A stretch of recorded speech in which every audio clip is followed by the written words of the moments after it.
বিসমিল্লাহির রহমানির রহিম। আজকে একেবারেই একটি ভিন্ন বিষয় নিয়ে লাইভে এসেছি। সেটি হচ্ছে আপনারা দেখতেই পাচ্ছেন, ইন্ট্রোডিউসিং ওইটি।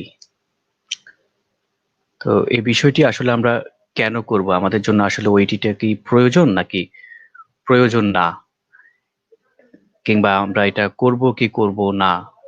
আচ্ছা, কেউ একজন একটু কমেন্ট করে বলুন যে আমার সাউন্ডটা শোনা যাচ্ছে কিনা, তারপরে আমি আসলে টপিকের দিকে যেতে চাচ্ছি। কেউ একজন যদি একটু বলেন যে সাউন্ডটা শোনা যাচ্ছে কিনা।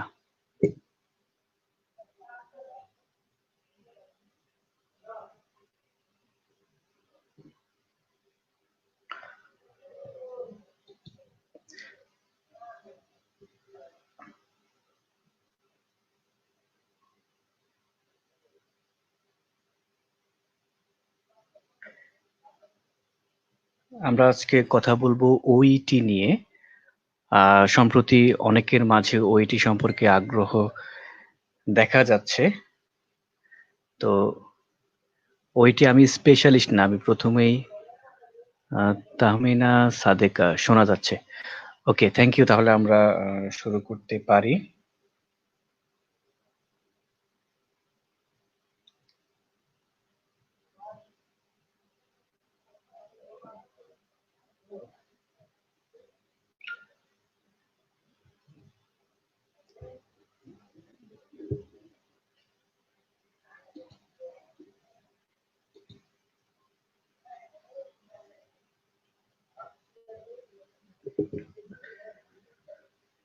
তো প্রথমে হচ্ছে যে ওইটি, এটার মানে কি?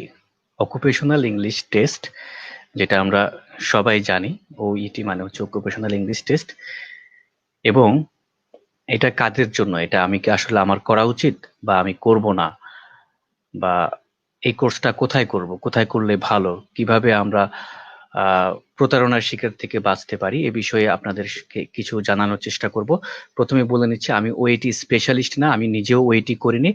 আমি জাস্ট অনলাইনে স্টাডি করে এবং আমার একজন সহকর্মী যিনি ওইটি করেছেন তার থেকে কিছু পরামর্শ নিয়ে আপনাদেরকে জানানোর চেষ্টা করছি, আপনাদেরকে হেল্প করার চেষ্টা করছি।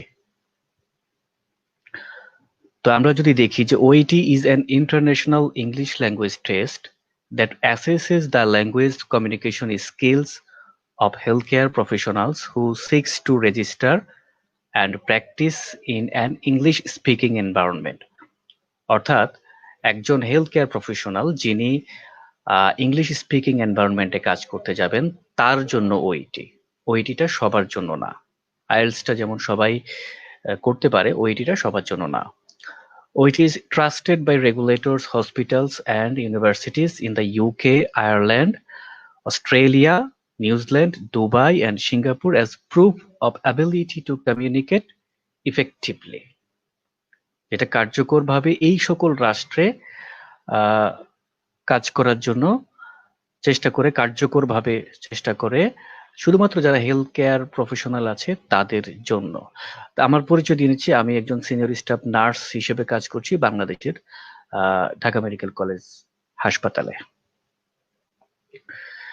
আচ্ছা, ওইটিতে অনেকটা আইএলটিএস এর মতো আমরা এখানে দেখতে পাচ্ছি যে চারটা, আমরা যদি একটু খেয়াল করি যে চারটা হচ্ছে তাদের চারটা টপিকে অ্যাসেস হবে: লিসেনিং, স্পিকিং, রাইটিং এবং রিডিং। এই চারটা অ্যাসেসের উপর ভিত্তি করে একজন গ্রেডিংটা করা হয় একজন ক্যান্ডিডেটকে। তাহলে আমরা দেখি যে লিসেনিং এ কি করা হয়। The listening test consist of two parts. In part A, candidates listen to a simulated consultation, যেটা ডায়ালগ আকারে হবে, between a professional and a patient and are required to take notes under headings. Listening দুইটা পার্টে হবে, part এ এবং part B. Part A তে simulated consultation dialogue হবে এবং যেখানে হেডিংসটা নোট আকারে রাখতে হবে, যেখানে কে কে থাকবে, একজন প্রফেশনাল থাকবে, হেলথ কেয়ার প্রফেশনাল, এবং একজন পেশেন্ট থাকবে। পার্ট বি তে candidates listen to A health professional giving a short talk on a health related topic. যে কোনো স্বাস্থ্য সম্পর্কিত একটা টপিক থাকবে যেটার উপর পার্ট বিটা অ্যাসেস করা হবে লিসেনিং এর। সেখানে কি হবে, and required to complete a range of open ended and fixed choice question. open ended question আমরা সবাই জানি, যেখানে একটু এলাবোরেটলি আমাদেরকে অ্যান্সার দিতে হবে, এবং কিছু ফিক্সড কোয়েশ্চেন থাকবে যেগুলোর অ্যান্সারটাও নির্ধারণ করা থাকবে, আমাদেরকে চয়েস করতে হবে। স্পিকিং এ কি হবে? স্পিকিং এ আমরা দেখতে পাচ্ছি যে the speaking test is in the form of one to one conversation with an interlocutor, মানে যার সাথে কনভারসেশনটা হবে তার সাথে ওয়ান টু ওয়ান একটা কনভারসেশন হবে। It starts with a short warm up interview. এখানে একটা শর্ট ওয়ার্ম আপ থাকবে, হয়তো হাই হ্যালো, একটা ওয়ার্ম দিয়ে তারপর শুরু হবে। About the candidates professional backgrounds, এখানে তার ব্যাকগ্রাউন্ড সম্পর্কে জানতে হবে। This is followed by two role play, এখানে দুটো রোল প্লে করতে হবে। এখানে বলে রাখি আপনাদের, এখানে সবচাইতে ভালো যে আপনি যেই ব্যাকগ্রাউন্ডে কাজ করেছেন, অর্থাৎ যেটা রোল প্লেটা আপনি ইজিলি করতে পারবেন, সেটা স্পিকিং এ আপনি বলবেন।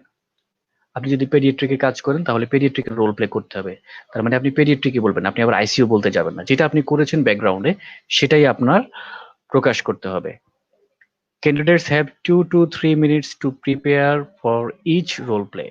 প্রতিটি রোল প্লের জন্য আপনি 2 থেকে 3 মিনিট সময় পাবেন, এবং role plays last about 5 minutes and are based on typical interactions between a health professionals and a patient.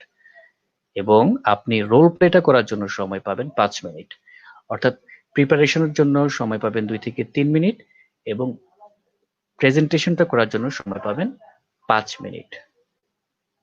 আচ্ছা, রাইটিং এ কি হবে? The writing paper asks candidates to write a letter, usually a letter of referral. For some professions, a different type of a letter is required. For example, a letter of transfer or discharge, or a letter to advise a patient, career or group. হতে পারে যে transfer বা ডিসচার্জের সময় আমরা একটা letter লিখলাম, বা একটা পেশেন্ট ডিসচার্জ নিয়ে চলে যাচ্ছে, আমরা তাকে একটা অ্যাডভাইস লেটার দিলাম, সেখানে কি কিভাবে আমরা অ্যাডভাইস করতে পারি। অ্যাজ এ নার্স হিসেবে যদি আমি নার্স হই, অ্যাজ এ ফিজিওথেরাপিস্ট হিসেবে যদি আমি ফিজিওথেরাপিস্ট হই, অ্যাজ এ হেলথ কাউন্সিলর বা অ্যাজ এ সাইকিয়াট্রিস্ট হিসেবে, যে যে প্রফেশনাল হবে তার আঙ্গিকে অ্যাডভাইস লেটারটা সেখানে তাকে দিতে হবে। Candidates are given case notes which must be included in their letter. এবং অবশ্যই ক্যান্ডিডেটসকে একটা কি দিতে হবে, একটা কেস নোট দিতে হবে এই লেটারের সাথে ইনক্লুড করে। এবং সব শেষে আমরা চলে এসেছি রিডিং এ। রিডিং এ কি হবে? The reading test consist of two parts. এখানেও দুইটা part. In part A lasting 15 minutes, প্রথম পার্ট এ তে 15 মিনিট স্থায়ী হবে। Candidates are asked to skim read 3 or 4 short text and complete a summary paragraph by filling in the missing words. এবং 3 থেকে 4টার তাকে text পড়তে হবে, যেখানে মিসিং ওয়ার্ড গুলো তাকে ফিল করতে হবে, পূরণ করতে হবে।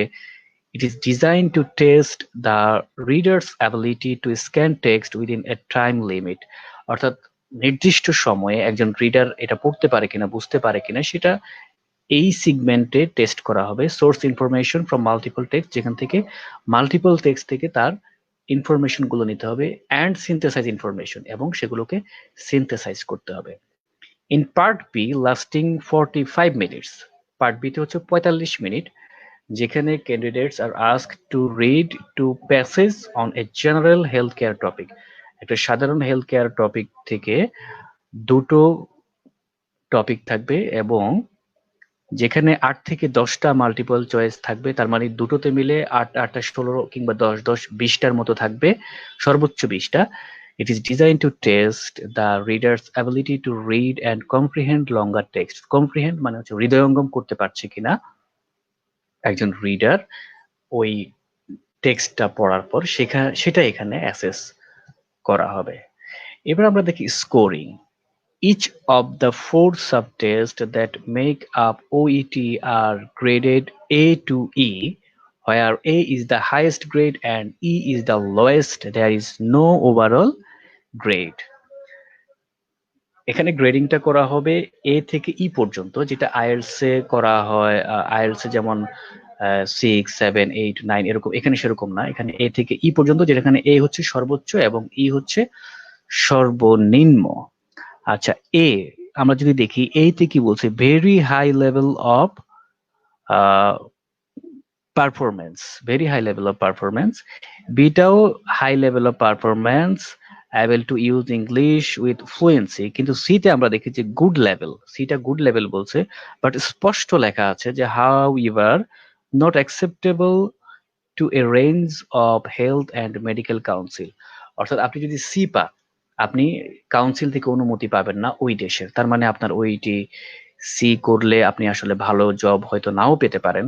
সেক্ষেত্রে আপনাকে অবশ্যই এ বা বি পেতে হবে। আর ডি আর ই পেলে তো অবশ্যই আপনাকে আবার এক্সাম দিতে হবে, আবার বসতে হবে। টাইমিংটা হচ্ছে যে বছরে 12 বার পরীক্ষাটা তারা নিয়ে থাকে। ওয়ার্ল্ডের বিভিন্ন ভেন্যু আছে, আপনারা সেগুলো অনলাইনে চেক করে নেবেন।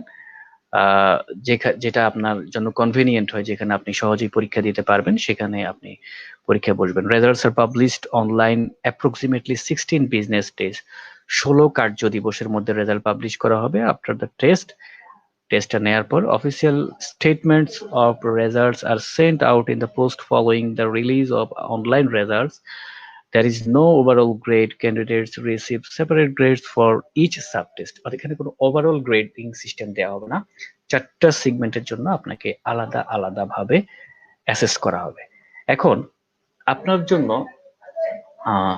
কিছু পরামর্শ যদি আমরা দিই, পরামর্শগুলো সেটা কি, আপনি কি ওইটি করবেন?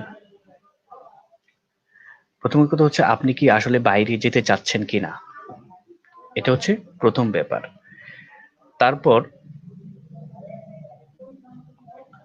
যদি আপনি বাইরে যেতে চান, তবেই কেবল আপনি ওইটি করতে পারবেন বা ওইটি করবেন। ওইটিটা কোথায় করবেন? ওইটিটা সেখানেই করবেন, ট্রাস্টেড কোনো জায়গা থেকে করবেন। আগে দেখবেন যে ওইটিটা কারা করাচ্ছে, তাদের কথা বলা কেমন। যেমন আইএলটিএস যারা টিচার থাকে, আইএলটিএস টিচারদের কথা শুনলেই কিন্তু আপনি তাদের বুঝবেন, তাদের ডেমো ক্লাসগুলো করলেই বুঝবেন যে তারা আসলে আইএলটিএস এ আপনাকে দক্ষ করার জন্য তারা সেই সক্ষমতা তাদের রাখে।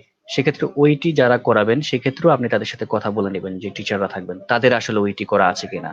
অনেক সময় আমরা নেটিভ স্পিকার দ্বারা ওইটি শিখতে চাই। এখন নেটিভ স্পিকারদের আসলে কিন্তু ওইটি তার কিন্তু ওইটি লাগছে না, সে কিন্তু ওই দেশেই কাজ করছে হেলথ প্রফেশনাল হিসেবে বা ট্রেনার হিসেবে। ওইটিটা আসলে ফরেনারদের জন্য লাগছে, যেসব রাষ্ট্রে আসলে ইংলিশ ফার্স্ট ল্যাঙ্গুয়েজ না, কিন্তু তারা এমন একটা রাষ্ট্রে যেতে চাচ্ছে সেখানে ফার্স্ট ল্যাঙ্গুয়েজ ইংলিশ। তারপরে দেখবেন যে প্রতিষ্ঠানে করবেন তাদের ওই দেশের সরকারি অনুমতি আছে কিনা, তাদের নিবন্ধন আছে কিনা, রেজিস্ট্রেশন আছে কিনা, এ পর্যন্ত তারা কতজনকে পাঠাতে পেরেছে, আসলে প্রতিষ্ঠানটা ট্রাস্টেড কিনা, নাকি তারা শুধুই বলে যাচ্ছে।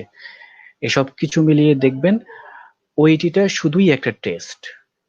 ওইটি আপনার ওই দেশের কাউন্সিলের রেজিস্ট্রেশন পেতে সাহায্য করবে। ওইটিতে পাশ করা মানেই আপনি কাউন্সিলের রেজিস্ট্রেশন পেয়েছেন, ব্যাপারটা এমন না। সেখানকার সরকারের বা রাষ্ট্রের আলাদা অনুমতি লাগবে সেখানে নার্সিং প্র্যাকটিস করার জন্য। তো আশা করছি আপনারা এগুলোকে কাজে লাগাতে পারবেন। আপনাদের যদি কোনো প্রশ্ন থাকে তাহলে আমাকে মেইল করতে পারেন, আর আমার কোনো ভুল থাকলে সেগুলো কারেকশন আকারে আমাকে মেইল করে জানাতে পারেন। যেহেতু আমি ওইটি স্পেশালিস্ট না, আমি অনলাইন স্টাডি করে বা একজন সহকর্মীর মাধ্যমে যিনি ওইটি করেছেন তার থেকে জেনে আপনাদের সাথে কিছু জিনিস শেয়ার করলাম। আশা করছি আপনারা কিছুটা হলেও উপকৃত হবেন। আর আজকে এ পর্যন্তই, অনেকেই দেখছেন, সবাইকে ধন্যবাদ। আমি কিছু কমেন্ট পড়ার চেষ্টা করি। শোনা যাচ্ছে, ধন্যবাদ। ওইটি is important for our nursing professional. হ্যাঁ, তাহমিনা সাদিকা, আপনাকে ধন্যবাদ। আচ্ছা, আজকে এ পর্যন্তই, সবাই ভালো থাকবেন। আল্লাহ হাফেজ।